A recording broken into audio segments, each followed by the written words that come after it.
Hello दोस्तों।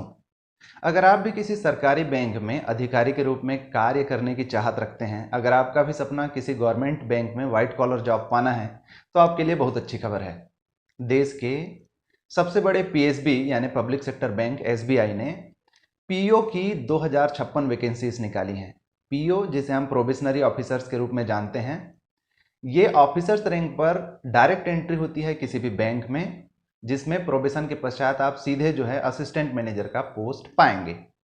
आइए इसके बारे में थोड़ा डिटेल से बात करते हैं, जानते हैं कि अप्लाई करने के लिए डेट्स कौन कौन सी हैं, एग्ज़ाम जो है कौन कौन से डेट्स पर हो सकते हैं, इसके लिए एलिजिबिलिटी क्राइटेरिया क्या है, कितने पोस्ट हैं, एज लिमिट क्या है, एग्ज़ाम्स के जो शेड्यूल हैं या एग्ज़ाम का जो तरीका है वो कैसा होगा, कितने चरणों से होकर जो एग्ज़ाम गुजरेगी, उसके पश्चात अगर आपकी फाइनल पोस्टिंग हो जाती है तो इमोल्यूमेंट्स या फिर आपकी सैलरी लगभग कितनी मिलेगी, और अंत में हम जानेंगे कि जो जॉब है उसका नेचर कैसा है, किस प्रकृति की जो जॉब है, किस किस प्रकार का काम जो है आपको करना पड़ता है वहां पर।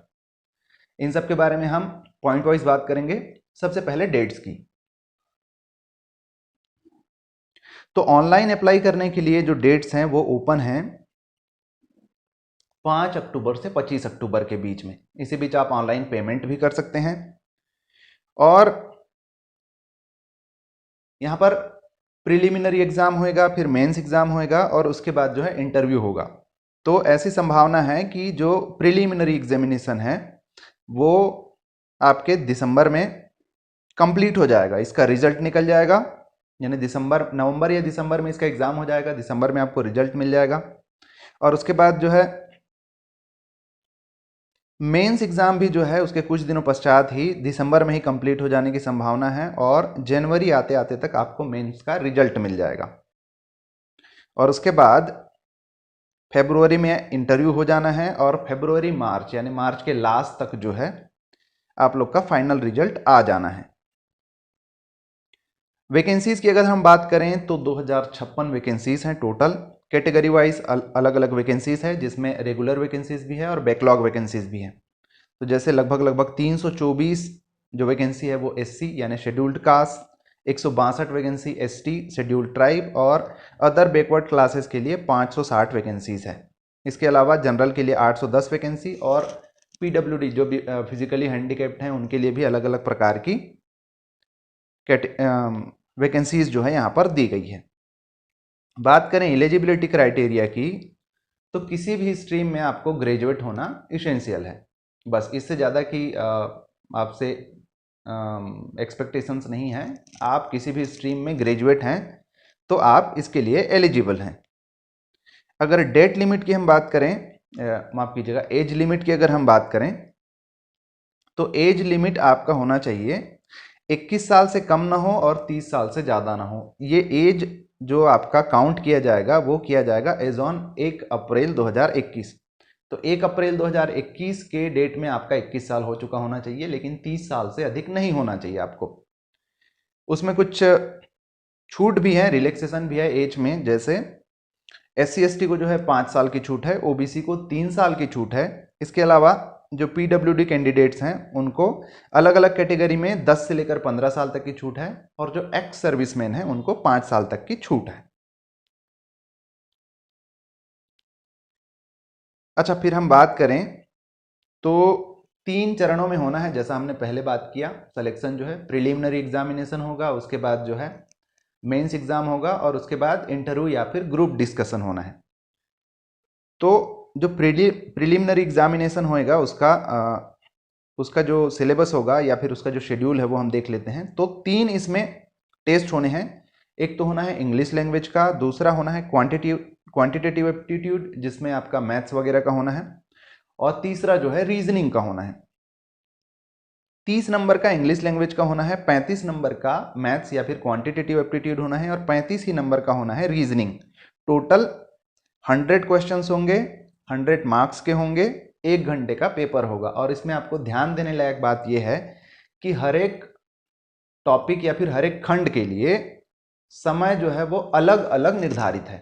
यानी ऐसा नहीं है कि 3 जो आप खंड हम देख रहे हैं रीजनिंग का, क्वांटिटेटिव एप्टीट्यूड का और इंग्लिश का, उसके लिए आपको पूरे को मिलाकर 1 घंटा नहीं है, हर एक सेक्शन के लिए टाइम लिमिट जो है अलग अलग दिया हुआ है। जैसे इंग्लिश लैंग्वेज आपको 20 मिनट ही मिलेंगे, क्वांटिटेटिव एप्टीट्यूड आपको 20 मिनट मिलेंगे और रीजनिंग एबिलिटी जो है आपको 20 मिनट ही मिलेंगे। तो चूंकि ये एग्जाम्स जो होते हैं वो ऑनलाइन होते हैं, इसका मतलब ये हुआ कि 20 मिनट हो जाने के बाद आप उस सेक्शन को दोबारा से नहीं टच कर पाएंगे, उस सेक्शन पे आप दोबारा नहीं जा पाएंगे। तो जब आप इसकी तैयारी करेंगे तो स्पेसिफिकली ध्यान रखेंगे कि इतने टाइम में ही आपको उतने करने हैं, या अगर आप नहीं कर पाते हैं तो आप ऑटोमेटिकली जंप हो जाएंगे अगले सेक्शन पर। सिलेक्शन क्राइटेरिया कैसा होगा? प्रीलिम्स के बाद मेरिट निकाली जाएगी, कोई कट ऑफ नहीं होगा, ध्यान देंगे कोई कट ऑफ नहीं होगा, जितने भी पोस्ट हैं उनका 10 गुना लिया जाएगा मेंस के लिए। और मेंस एग्जाम में फिर आपके 4 सेक्शन हैं और इसमें भी हर एक सेक्शन के लिए अलग अलग टाइमिंग है। जैसे रीजनिंग और कंप्यूटर एप्टीट्यूड है, 45 क्वेश्चन होने हैं, 60 मार्क्स के, 1 घंटा आपको मिलेगा इसके लिए। डेटा एनालिसिस और इंटरप्रिटेशन के लिए 35 क्वेश्चन होंगे, 60 मार्क्स के, इसके लिए 45 मिनट मिलेंगे। जनरल इकोनॉमी बैंकिंग अवेयरनेस, यानी जो भी जीएस है, बैंकिंग इकोनॉमी और आपके जनरल अवेयरनेस से रिलेटेड 40 क्वेश्चन होंगे, 40 मार्क्स के, इसके लिए आपको मिलेंगे 35 मिनट। और इंग्लिश लैंग्वेज के 35 क्वेश्चन होंगे, 40 नंबर के, इसके लिए मिलेंगे 40 मिनट। तो टोटल 155 क्वेश्चन होंगे, 200 मार्क्स के, 3 घंटे में आपको ये बनाना रहेगा। इसके अलावा मेंस में ये पहला पेपर हो गया जो ऑब्जेक्टिव होगा, दूसरा होगा एक डिस्क्रिप्टिव टेस्ट जो कि 30 मिनट का होगा, जिसमें आपको इंग्लिश लैंग्वेज से रिलेटेड लेटर राइटिंग और एसे वगैरह लिखना होगा। 2 क्वेश्चन होंगे 50 मार्क्स के टोटल। तो इस प्रकार से मेंस जो है 250 मार्क्स का होगा। फिर मेंस में जिन लोग भी सेलेक्ट होंगे तो उनको क्या किया जाएगा, इसमें भी कट ऑफ नहीं होगा, ध्यान देंगे। जो भी मेरिट लिस्ट बनेगी, जो भी पोस्ट होगा उसका 3 गुना लिया जाएगा फिर इंटरव्यू के लिए। तो मेंस के लिए प्रीलिम से 10 गुना लिया जा रहा है, उसी प्रकार इंटरव्यू के लिए लिया जा रहा है 3 गुना जितने भी पोस्ट होंगे। तो फाइनल जो फेज होगा उसमें इंटरव्यू होगा 30 नंबर का और 20 नंबर का होगा जीडी या फिर ग्रुप डिस्कशन। उसके बाद फाइनल सिलेक्शन और रिजल्ट का पब्लिकेशन हो जाएगा। लगभग जितने मेजर सिटीज़ हैं, जैसे अगर छत्तीसगढ़ में बात करें तो दुर्ग, बिलासपुर, रायपुर, यहाँ पर जो है आपको एग्जाम सेंटर मिल जाएंगे।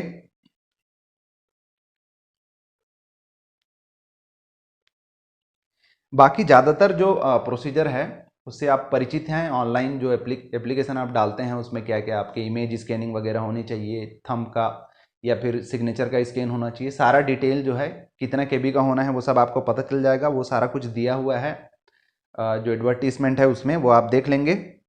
अच्छा, बात करें हम अगर सैलरी की या फिर इमोल्यूमेंट्स की, तो जो इन हैंड सैलरी है उसकी बात आप छोड़ दीजिए। इन हैंड सैलरी आपको पेपर में लिखा हुआ है, बेसिक यहाँ पर दिया हुआ है। उस बेसिक के अलावा जो है आपको डीए वगैरह मिलते हैं समय समय पर। जो चीज़ एक्स्ट्रा मिलती है बैंक में, खासकर एसबीआई में, वो मैं आपको बता देता हूँ। कहीं भी अगर आप ट्रैवल वगैरह करते हैं किसी भी तरीके से, मतलब चाहे आप ट्रेनिंग के लिए ट्रैवल करते हैं या फिर बैंक के काम से अगर आप ट्रैवल करते हैं, तो आपको टीए बिल मिलता है अलग अलग सिटी पर अलग अलग। इसके अलावा आप जिस भी सिटी पर, सिटी का अलग अलग रैंक होता है, मेजर सिटी और आपके जो भी 2-3 कैटेगरी के सिटीज़ होते हैं, वहाँ पर आपको रहने के लिए हाउस रेंट अलाउंस मिलता है।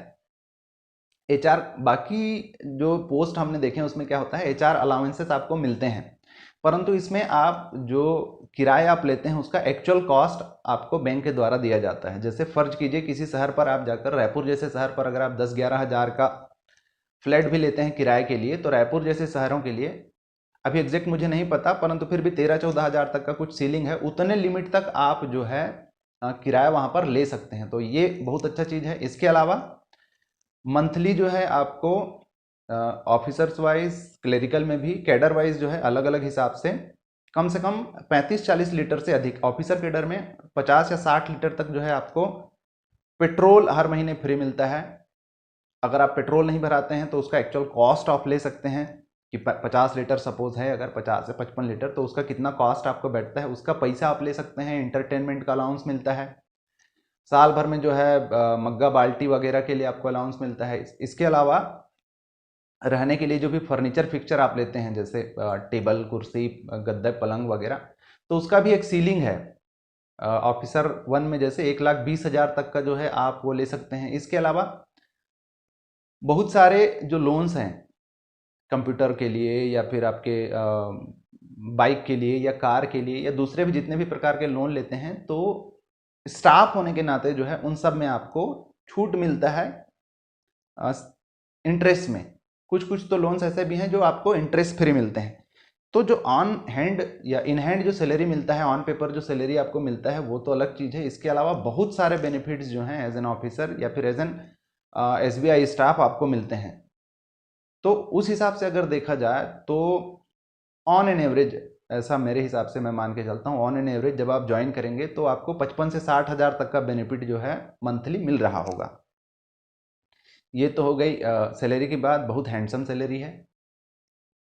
वर्क का जो नेचर है वो कैसा होता है, तो अगर आप ये सोचते हैं कि बहुत आराम वाली जॉब है, सरकारी नौकरी जैसी होती है, 10 बजे जाएंगे 5 बजे लौट आएंगे, तो ऐसा नहीं है। काम बहुत है, बैंकों में काम बहुत है। एक तो कस्टमर का बेस ही हमारे देश में बहुत ज़्यादा है, बहुत सारे कस्टमर्स हैं। इसके अलावा बैंक जो नॉर्मल अपने काम करती थी, पैसा लेना देना और लोन वगैरह देना, वो दिन अब गए। अब चूंकि बहुत सारी सरकारी योजनाएं जो है वो बैंकों के माध्यम से की जाती हैं, तो इन सब का जो अतिरिक्त भार है बैंकों के ऊपर है। तो देखने को भले बैंक 5 बजे बंद हो जाता है, पर बैंकों में काम जो है रात के 8:30-9 बजे तक चलता है, ये आम बात है। तो काम तो बहुत है। तो अगर आप काम से नहीं घबराते हैं, अगर आप जो है एकदम से सहूलियत वाली सोशल लाइफ, पर्सनल लाइफ वाली ज़िंदगी नहीं चाहते हैं, मतलब अगर आप वर्कोहलिक नेचर के हैं और अगर प्राइवेट सेक्टर में आप जॉब कर चुके हैं, तो आपके लिए बहुत बढ़िया जॉब है, बहुत अच्छी सैलरी है, और जो आपकी जॉब सिक्योरिटी है वो तो है ही है। तो फाइनल सिलेक्शन के बाद जो है 2 साल का इसमें प्रोबेशन पीरियड होता है। 2 साल आपको ट्रेनिंग के लिए अलग अलग सेंटर्स में भेजा जाता है, अलग अलग ब्रांचेस में आपको भेजा जाता है। खास बात यह है कि आपको जहाँ भी भेजा जाता है, ट्रांसफ़र का जो खर्चा होता है आपके सामान शिफ्ट करने का, वो पैसा भी बैंक आपको देती है। तो 2 साल ये ट्रेनिंग का जो पीरियड होता है बहुत खूबसूरत पीरियड होता है, क्योंकि कोई रियल जिम्मेदारी आपके ऊपर होती नहीं। बहुत सारा जगह आप एक्सप्लोर करते हैं, बहुत कुछ देखते हैं देश का। तो इन सारे बातों को अगर आप ध्यान में रखें तो आपके लिए बहुत अच्छा जॉब है।